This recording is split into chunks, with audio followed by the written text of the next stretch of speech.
August মাস থেকে শুরু হচ্ছে জনগণনা। এই জনগণনার সময় যে সমস্ত ডিলেড ভোটার তাদের কাউন্ট করা হবে কিনা সেই সমস্ত কয়েকটা কথাবার্তা আমি আলোচনা করব। কারণ কিছু একটা ফরম্যাট আমি পেয়েছি যে কোন কোন প্রশ্নগুলো করা হবে, সেই ফরম্যাট থেকে আমি যতটুকু যা বুঝতে পারছি। দেখেন, ব্যাপারটা হচ্ছে আমরা এতদিন পর্যন্ত যত যা ফর্ম ফিল আপ করেছি, বিশেষ করে এই অন্নপূর্ণা ভান্ডার যেখানে যেখানে যা কিছু ফর্ম ফিল আপ করেছি, কিন্তু ট্রাইব্যুনালে অ্যাপিল করা আছে কিনা এই নিয়ে কিন্তু একটা প্রশ্ন ওখানে অপশান ছিল। সেই অপশানটা কিন্তু আমি আপাতত এখানে দেখতে পাইনি এখনো পর্যন্ত। এইবারে ধরেন আপনার নাম ডিলিট হয়ে গেছে, আপনার পরিবারের সদস্য সংখ্যা যদি আপনার সমেত গোনা হয়ে থাকে, তাহলে কি আপনি ভারতের নাগরিক না? এটা কিন্তু একটা অনেক বড় প্রশ্ন।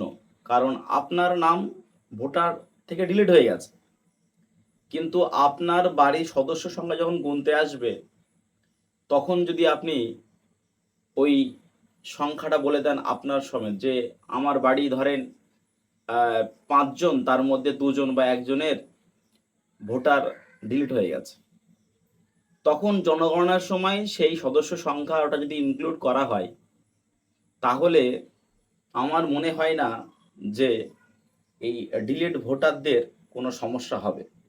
এইবারে পরবর্তীকালে নির্দেশ আসতে পারে, সেই সমস্ত তথ্য এখনো পর্যন্ত পাইনি। যতটুকু তথ্য আমি পেয়েছি, দেখেন, টোটাল এখনো পর্যন্ত আপনি এই ফর্মটা কিন্তু আপনি নিজে ঘরে বসে ফিল আপ করতে পারবেন অনলাইনে।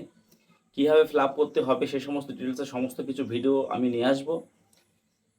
আর এই যে এই জনগণনা কতদিন চলবে, এখনো পর্যন্ত শোনা যাচ্ছে 3 মাস, আরও বেশি দিন চলতেও পারে। আপনারা ভালো করে জানেন যে এসআইআর যখন হয়েছিল তখন সেটার ব্যাপারটা ছিল একরকম, আর এইটা কিন্তু এসআইআর এর সঙ্গে এটার একটা পার্থক্য হচ্ছে, এটা এসআইআর এর সঙ্গে কিন্তু ভোটের একটা ভীষণভাবে লিঙ্ক ছিল, ভীষণভাবে লিঙ্ক ছিল। সেটা আপনারা ভালো করে বুঝতে পারছেন, আমিও ভালো করে বুঝতে পারছি। কিন্তু জনগণনার সঙ্গে এটা লিঙ্ক নেই। তার কারণটা হচ্ছে এখানে বাড়ির ছোট বাচ্চা যারা আছে, ভোট আর হয়নি, সে সমস্ত মানুষগুলোও কিন্তু এখানে গোনা হবে। কোন প্রশ্নগুলো করা হবে যেগুলো দেখে নেন একটুখানি, যে লাইন নাম্বার মানে ক্রমিক নাম্বার, বিল্ডিং নাম্বার মানে বাড়ি, বাড়ি নম্বর, জনগণনার ঘর নম্বর, মেঝে আপনার কি দিয়ে তৈরি, দেওয়াল কি দিয়ে তৈরি, ছাদ কি দিয়ে তৈরি, মানে মাটির কি কাঁচা যাই হোক না কেন বা পাকা। আচ্ছা, ঘর, বাড়ি ঘর কি কাজে ব্যবহৃত হয়, অনেকে হয়তো ঘর আহ, করেছেন, হয়তো সেই সমস্ত ঘর হয়তো নিচের তলা হয়তো দোকান আছে, উপরের তলা ভাড়ায় আছে, এরকম অনেক থাকতে পারে।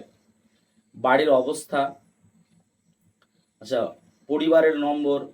আচ্ছা, এখানে দেওয়া আছে, এখানে পরিবারের সাধারণত বসবাসকারী মোট লোক সংখ্যা, এই যে এখানে দেওয়া আছে, এখানে পার্টিকুলার এখানে কিন্তু কোনো অপশান, যদিও আমি এই ফর্মটা এখনো হাতে পাইনি, একটা ডেমো একটা ফর্ম হাতে পেয়েছি আমি, সেটার প্রতি পুরো আস্থা এখনো নেই বলে তাই ওটাকে আমি আপনাদের সামনে আনছি না। যখন এই ফর্মটা পুরোপুরি আমি হাতে পাবো তখন আপনাদের সামনে অবশ্যই ভিডিও করে আমি নিয়ে আসবো। আর দেওয়া হচ্ছে নেম অফ দ্য হেড মানে পরিবারের প্রধান, সেই অন্নপূর্ণা যোজনার যে ফর্মের মতো। হ্যাঁ, যে পরিবারের প্রধান যিনি আছেন ওনার লিঙ্গ, আর পরিবারের প্রধান যিনি আছেন এসসি এসটি আদার্স বা কোনো কাস্টের মধ্যে পড়েন কিনা, বাড়ির নিজের না ভাড়া থাকেন এ বাড়িতে, বাড়িটি, আচ্ছা, পরিবারের দখলে থাকা বসবাসের ঘরের সংখ্যা মানে কটা ঘর সংখ্যা, পরিবারের বিবাহিত দম্পতির সংখ্যা, পানীয় জলের প্রধান উৎস, একটা ভীষণ ম্যাটার করে, ভালো করে জানেন আপনারা এখন বর্তমানে। পানির উৎস কোথায় বা কতটা উপলব্ধ আছে, আলোর প্রধান উৎস, শৌচাগারের সুবিধা আছে কিনা, শৌচাগারের ধরন, তারপরে হচ্ছে বজ্র জল নিষ্কাশনের ব্যবস্থা আছে, স্নানের সুবিধা আছে কিনা, রান্নাঘর এবং এলপিজি পিএনজি সংযোগের সুবিধা, মানে এলপিজি আপনার কিভাবে আছে, মানে যে গ্যাস আমরা ব্যবহার করি, রান্নার প্রধান জ্বালানি যে কাঠে না আমরা গ্যাসে কোনটা রান্না করি, অনেকে ধরেন ম্যাক্সিমাম সময় কাঠে রান্না করে থাকেন, তারপরে হয়তো রাত্রেবেলা বা টুকটাক কোনো কিছু করার সময়, তখন স্পিডে করার সময় তখন হয়তো আর উনুন ধরান না, গ্যাসে রান্না করে থাকেন। এটা কিন্তু দেখা যায় গ্রাম অঞ্চলে বিশেষ করে। ইন্টারনেটের সুবিধা আছে কিনা, টিভি আছে কিনা, রেডিও আর ট্রানজিস্টার আছে কিনা, এই সমস্ত কিছু, ল্যাপটপ বা কম্পিউটার আছে কিনা, টেলিফোন, মোবাইল, স্মার্টফোন আছে কিনা, এটা তো নর্মাল ব্যাপার বর্তমানে। সাইকেল, স্কুটার, মোটরসাইকেল আর মোপেড আছে কিনা, গাড়ি, জিপ, ভ্যান আছে কিনা, আর হচ্ছে দেওয়া হচ্ছে যে পরিবারের প্রধান খাদ্যশস্য কি। জনগণ সংক্রান্ত যোগাযোগের জন্য মোবাইল নাম্বার, এটা কিন্তু আপনাদের লাগবে। মোবাইল নাম্বার বর্তমানে সব জায়গায় লাগবে, এটা আপনারা ভালো করে জানেন।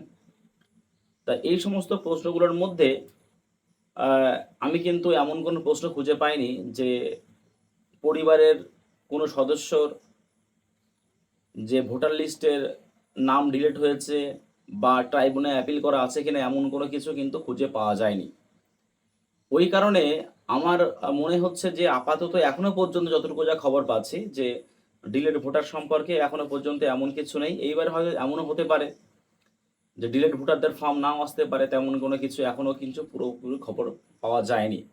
কিন্তু আমার মনে হয় না যে এমন কোনো কিছু আসবে, কারণ যে যেটা হচ্ছে যে এই জনগণনা গোনার সংখ্যা, এটা এই সিস্টেম ব্যাপারটা, আর ভোটারের যে এসআইয়ের অন্য কোনো ব্যাপার সংখ্যা, এটা কিন্তু সম্পূর্ণ আলাদা ধরনের। যাই হোক, আমি আপনাদের সামনে একটা ডেমো জিনিস নিয়ে আসলাম। এটা এই অ্যাকচুয়ালি এই কোশ্চেনগুলো আপনারা পাবেন, ধরে রেখে দেন। আর তারপরেও যদি কোনো কিছু পাই, মানে আমি খুব তাড়াতাড়ি, আপনাদের ডেমো ফর্ম আমার কাছে আছে, অসুবিধা নেই, কিন্তু ওটার উপর পুরোপুরি ট্রাস্ট আমার নেই এখনো পর্যন্ত। ওই কারণে কিন্তু আমি আপনাদের সামনে নিয়ে আসিনি। যখনই পাবো অবশ্যই সেই ফর্মটা আপনাদের সামনে নিয়ে চলে আসবো। চ্যানেলটিকে সাবস্ক্রাইব করে পাশে থাকা বেল আইকনে ক্লিক করে আমাদের সাথে জুড়ে থাকুন। ধন্যবাদ।